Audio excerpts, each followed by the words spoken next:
I had already booked my tickets. So I called up my in-laws and I said, I want to do this training. And the instructors allowed me to break it up. 6 weeks now, 6 weeks come back after 6 months. And so they said, and that's when you have supportive, family. And they said, beta, whatever you want to do, you do. You go back and do it. That was so beautiful. Yeah. So that's how my journey began for Pilates. So when you said that you saw the equipment and you said you have to bring this back to the country, what was clicking in your head at that time?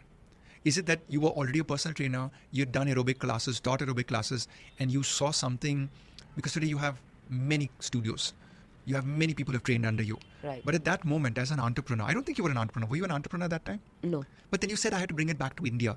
So why? What was the trigger The thing there? with me, Ryan, is when I like something or when I love something and I see something different, and when I use it and I know how effective it is, I want to share it with people. In which year was this? 2006. And at that time, Pilates was unknown in India? Yeah, nobody knew what it was. So it was actually a gamble, but I like gambling.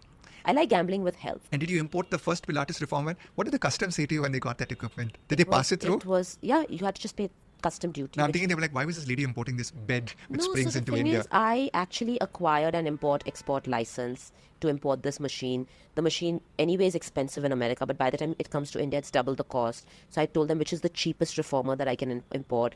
The custom doesn't care, and if you're paying your duties, you can get in whatever, but you have to be willing to. So I imported one machine, which was a combination of the reformer and the Cadillac, and I imported the Wunda chair.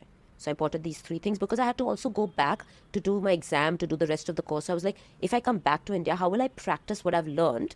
Because when you do the second half, you have to give an exam so that they know that you've learned successfully before you indulge in the advance.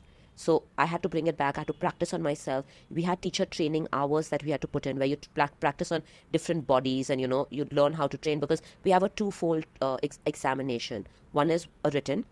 Threefold. One is a written, one is they tell you exercises and you perform them, and one is a whole hour where you're teaching somebody else and they observe you teaching them. So it's not an easy exam to pass. Not at all. Not at all. Are there different levels in Pilates to become an instructor? There's a basic level. So what are those? So the first level is Mat Pilates, which is really, really important for you to do, because that is like your foundation, right? So your foundation has to be super strong for you to construct a building. And then you do reformer. After reformer, you do chair. After chair, you do Cadillac, and then you do the barrels. And once you've done this all, you give an examination and you become a comprehensive trainer. But you can also be different levels of trainer. So now that I'm a I'm a master instructor where I train my trainers, I only do mat with some people who don't have the luxury of having equipment. So they do only mats. Then with mats, we add props.